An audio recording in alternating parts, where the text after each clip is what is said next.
Well, we are truly at a fascinating point of propaganda. I mean, this is just amazing now. Supposedly, the ghost of Kiev just died. Can you believe they're trying to pull this? So, of course, and when I'm reading through the article, I'm reading like, okay, so these were the claims made. They were debunked in this manner. And then it was just, oh no, but here's a photo of some guy. Here's a name of some Ukrainian who we're claiming did all this. We still don't have any type of footage we could show you of these kills or anything, but I mean, no, they're happening. They definitely are happening. Everything your government is telling you about what's going on and how amazing the Ukrainians are is real. Like, it's not, the CIA is not operating all kinds of stuff to try to keep people who are way too zealously anti-Russian, like, all hyped up on, oh my gosh, we train the Ukrainians so well. Um, yeah, it's yeah, because what's coming out from the Russian side always comes out as, despite the very large number of soldiers lost to do this, this has been accomplished to this degree. It comes across as fundamentally more realistic sounding from every possible source, no matter how glowing, like, oh, Russia did this, yeah, and it's like, but it's still, it still is very measured compared to every single possible story about Ukraine. And then really, one of the things that's really sad about how this is going to be tough for an element of the Republicans and the right, because what's going to happen is there's going to be these upsetters who are going to start messing up victory for the Republicans by bringing up Putin, Ukraine, yada yada yada. And so the young right is going to be like, okay, yeah, Dad, this glows in the dark.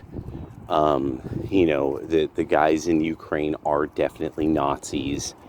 You don't understand. This is why, like, here's a list of people who are rooting for Ukraine. Dad, here's your club. You wouldn't be associated with them a couple years ago, and they're on the right. now they're correct. Now their insight on this is clear as a bell and clear as day. And this is also one of these things, like, this isn't like, yay, Russia's going to do this or do that, but I'm starting to really understand by looking at all these attempts at various pipelines over a long period of time, like quite a period of time, and to see how they were thwarted, to see, like, and then by the end of it, rather than developing our interests in this regard, rather than helping, even helping Israel, after we invested so much in trying to topple Assad, we literally stole territory. So Israel and us stole sea territory from Syria so that Israel could now be energy independent. And Biden has shat on that as well. Somehow he shat on them being able to make a deal with Europe.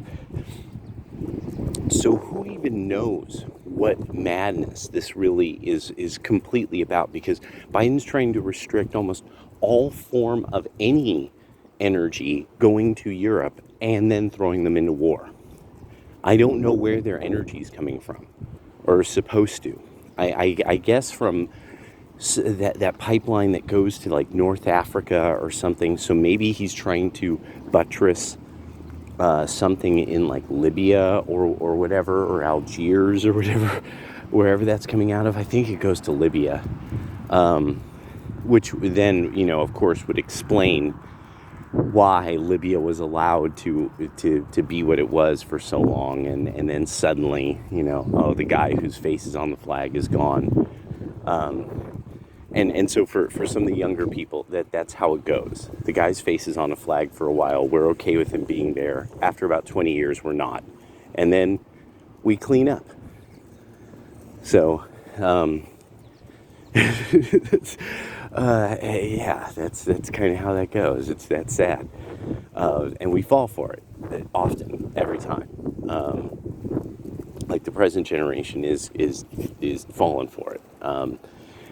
So yeah, the right is going to have a real problem in dealing with the Russia-Ukraine thing, because there's just so many people that no, we shouldn't even be involved. The people who are like, oh, but Russia this, no, fuck you, we shouldn't be involved. That's the first one. No, Dad, no, we shouldn't even be involved in this. But then two, okay, well then we got to look at our history with who these people are who are Ukrainian allies. How do we know who these people are? What history do we have with them? And so then that's the next big deal, because none of the older right want to discuss how they kind of knew about George Bush, but they really didn't understand. Now that they understand, it's like, so are you going to wash your hands of all this stuff? Well, we still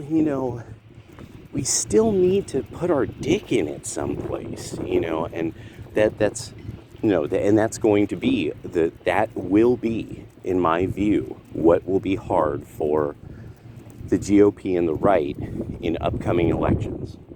Generational divide on the Ukraine-Russia skirmish warfare, the future of Russia, because there's too many of the younger right that we've heard the Eurasianist view.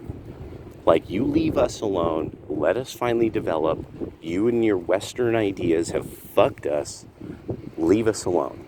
And let's just have a market. Leave us alone. And we can't do that. We got to keep trying to stick our dicks in it in some way. And almost literally, trying to gay up their kids, through educational, these ideas of, oh, you don't educate your kids because you don't teach them to be homosexuals. That is so weird. What is this guy doing? Dang, I think this guy's like walking my route. It's like super weird. But I guess it is a nice area to walk in. I guess that's why I'm doing it.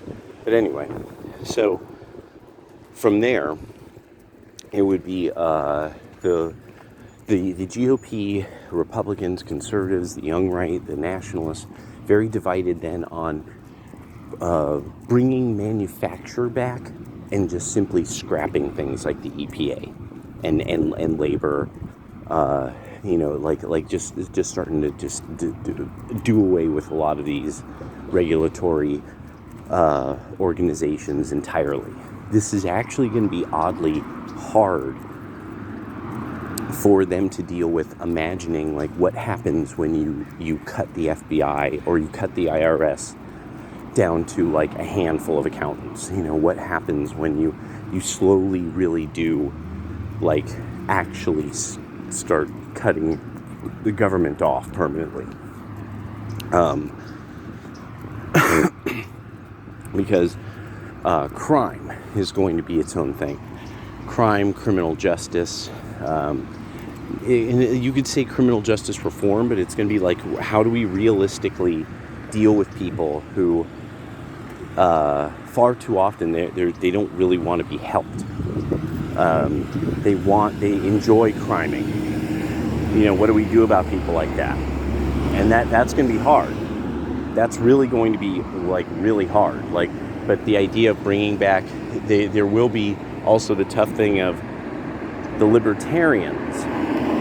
Like, the libertarians will be spoilers. They will suddenly pop in and they'll supposedly be doing something important, or they're an important voice or something like that. And, there's many Republican voters who actually cross into the libertarian sphere. But now it's, that they will always spoil it. They're like the Green Party now. They're just spoilers now. And so that's going to be its own trouble for the GOP and the Republicans and all that, are the libertarians.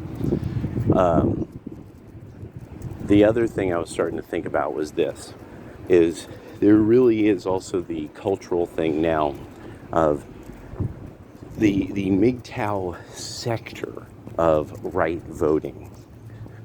This group is going to grow more and more and more in number, because there's the trend of not getting married for an entire, like, almost, 2 generations now, is or one generation really, I mean, in a sense, is starting to it's coming to fruition.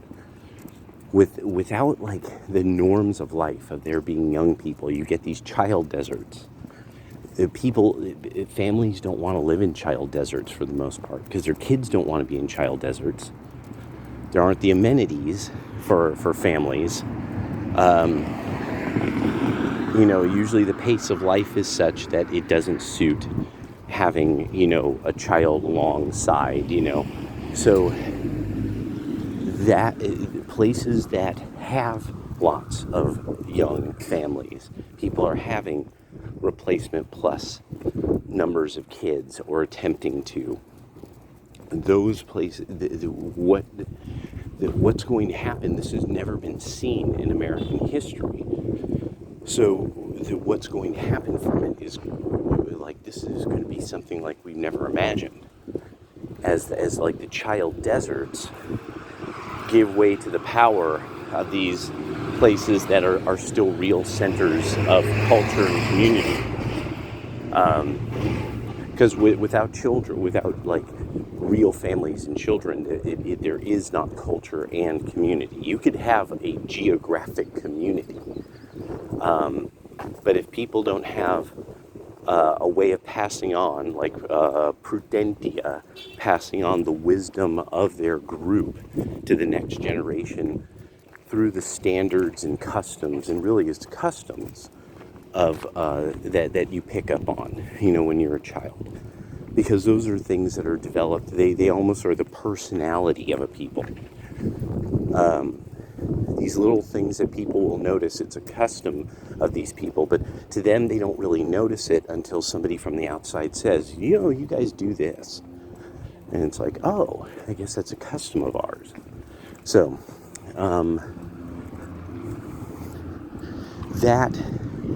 that's going to exist in places, and what will happen is that there'll become these places that are like these idyllic settings that, like, it'll have, like, these places that the young woman who's in some hustle and bustle spot of America going there to enjoy actually living, because there will really be culture. There will actually be women to talk to of a variety of ages and walks of life, where it won't be the same. Yeah. Like, Gen X's misunderstanding of how biology works.